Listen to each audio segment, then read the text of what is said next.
Hello all welcome to edge of cinemas. So நம்ம பார்க்க போகிறது ஃபகத் ஃபாசில் நடித்த ஒரு 2018 வந்த வரதன் அப்படின்ற ஒரு படத்தை பற்றி தான் பார்க்க போகிறோம். ஸோ இப்போ நம்ம கூட ஆர்வி இருக்காரு. வணக்கம் ஆர்வி. இந்த படத்தை பார்த்தீங்களா? எப்படி இருந்துச்சு? படத்தை பார்த்தேன். ஒரு மாதிரி ரொம்ப த்ரில்லர் மாதிரி இருந்தது. த்ரில்லர் மாதிரி இருந்துச்சு. ஸோ என்னடா இவ்வளோ பழைய படத்தை எடுத்து ரிவ்யூ போடுறோமே அப்படின்னு பார்த்தீங்கன்னா, இந்த படம் கொஞ்சம் அண்டர் ரேட்டடாக நாங்கள் ஃபீல் பண்ணோம். ஸோ அதனால் ஒரு ரீவாட்சை போட்டுட்டு ஒரு ரிவ்யூ போட்டலாம் அப்படின்றது தான். ஸோ ஆர்டி நீங்கள் பிளாட்டை சொல்லுங்கள். பார்க்கும் போல் நம்ம அப்படியே ஸ்டார்ட் பண்ணுவோம். எனக்கு எப்படி புரிஞ்சதுன்னா, பிளாட்டு இப்போ ஒரு பொண்ணை நீங்க வெளில கூட்டும் போனா அவளோட பாயிண்ட் ஆஃப் வியூல வந்து படத்தை பார்க்குற மாதிரி இருந்தது எனக்கு.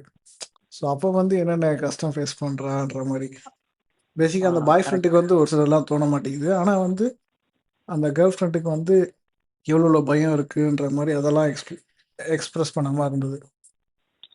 சூப்பரா நெயில் பண்ணீங்க. ஆக்சுவலி இதுதான் மெயினா அவங்க சொல்ல வர விஷயமே அதுதான்.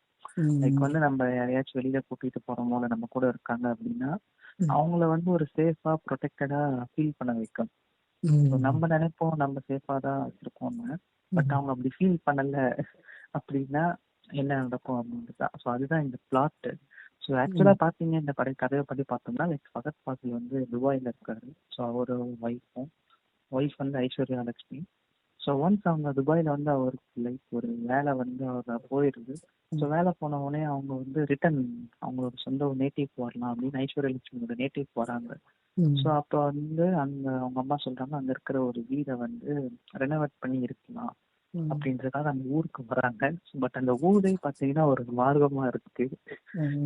உங்களுக்கு எப்படி ஃபீல் ஆச்சு அந்த ஊருக்குள்ள போகும்போது?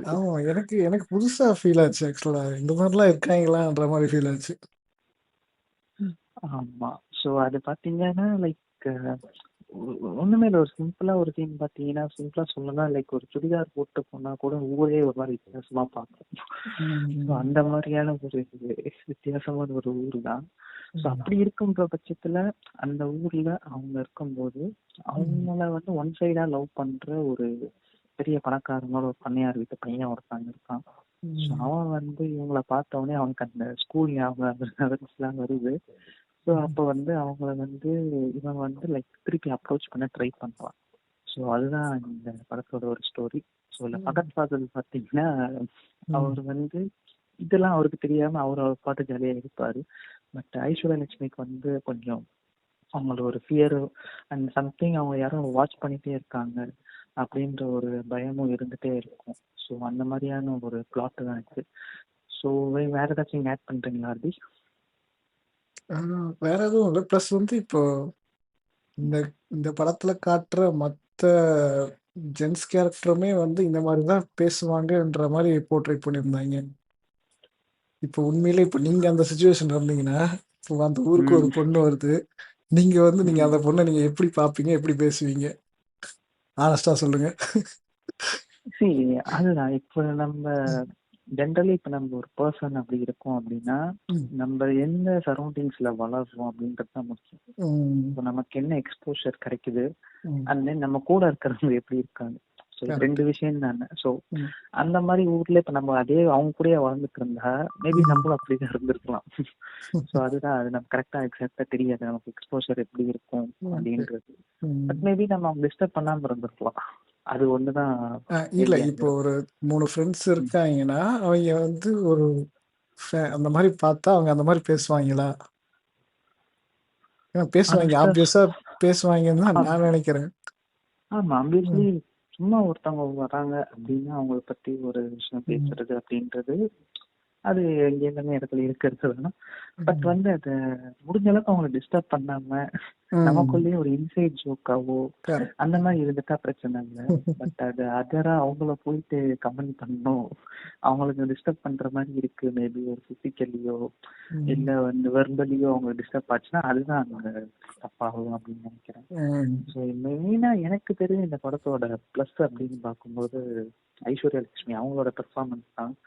ஈவன் தான் ஃபகத் ஃபாசில் இருந்தா கூட இவங்க ஒரு மாதிரி ரொம்ப அந்த எல்லா விதமான எமோஷன்ஸும் ரொம்ப ஈஸியா காமிச்சிருந்தாங்கல்ல. ஆமா ஆமா, நல்லா ஆக்ட் பண்ணியிருந்தாங்க. ஆமா. ஸோ மேபி தமிழ்ல தான் அவங்க ஒழுங்கா யூஸ் பண்ண மாட்றாங்க. இப்போ கூட ரீசெண்டா தக் லைஃப் பார்த்தோம். அதுல பார்த்தீங்கன்னா, கடைசி ஒரு 2 சீனுக்கு மட்டும் வர வச்சிருந்தாங்க. ஸோ இந்த மாதிரி பழைய படத்தெல்லாம் கொஞ்சம் எடுத்து பார்த்தா தான் தெரியுது. அண்ட் தென் பார்த்தீங்கன்னா, செகண்ட் ஆப்வியஸ்லி அந்த வில்லனா நடிச்ச ஒரு ரோல் அவங்களும் நல்லா பண்ணிருந்தாங்க. அர்ஜுன் அசோக்ன்னு நினைக்கிறேன். ஸோ அவர் நல்லா பண்ணியிருந்தாரு. And then Fahadh Faasil. So அவரை பொறுத்த வரைக்கும் பார்த்தீங்கன்னா, ரொம்ப ஷட்டிலான ஒரு ரோல் தான். ரொம்ப அப்படியே அமைதியாக தான் இருப்போம். ரொம்ப பெருசா ஒரு கேரக்டரே அப்படிதான் இருக்கும். பட் கடைசி அரை மணி நேரம் வந்து ஒரு மாதிரி ஃபயரா எடுத்துட்டு போய் முடிச்சிருப்பாங்க. அது ஒரு மாதிரி இல்லை, ஒரு ஃபேன்ஸ்க்கு ஒரு ட்ரீட்டா இருந்துச்சு அப்படின்ற மாதிரிலாம். மற்றபடி எனக்கு கேட்டீங்கன்னா, இந்த படத்துல மியூசிக் அண்ட் அந்த கேரளாவோட ஜியோகிராஃபி வழக்கம் போல ரொம்ப அந்த கிரீனரியா காமிச்சிருந்தது, அதெல்லாம் ரொம்ப நல்லா இருந்துச்சு. ஸோ வேற ஏதாச்சும் நீங்க ஆட் பண்றீங்களா இதுல? மியூசிக் வந்து ரொம்ப பயம்படுத்துற மாதிரி இருந்தது. ஆக்சுவலாக நம்ம நார்மலாக பார்த்தாலே பயப்பட மாட்டோம் போல. மியூசிக் போட்டு ஏதோ பேய் படம் மாதிரி ஆகி போச்சு. ஆமா, கிட்டத்தட்ட அந்த சவுண்ட் எஃபெக்ட்லாம் பார்க்கும்போது, குறிப்பா அந்த கிச்சன் சீனா இருக்கட்டும், நைட் அந்த சீன்லாம் பார்க்கும்போது ஒரு மாதிரி கொஞ்சம் பதட்டமா தான் இருக்கும். அது ஒன் மோர் திங் வந்து, இந்த படம் வந்து குறிப்பா என்னோட ஒரு நண்பர் ஒருத்தர் பார்த்துருந்தாரு. அவர் பார்த்துட்டு வந்து அவரோட கேர்ள் ஃப்ரெண்ட் எங்கன்னா வெளியே கூட்டிட்டு போறதுக்கு ரொம்ப பயந்தாரு. இந்த படத்தை பார்த்துட்டு தனியா எங்கேயாச்சும் கூப்பிட்டு போகணுமா அப்படின்ற மாதிரி ரொம்ப ஒரு யோசனையா ஒரு கிரியேட்டிவ் கலப்புச்சு. உங்களுக்கு அந்த மாதிரி ஏதாச்சும் இருந்துச்சா? பர்சனலாக எனக்கு ஃபீல் ஆகல. பிகாஸ் ஆஃப் சொல்ல வேணாம்னு நினைக்கிறேன்.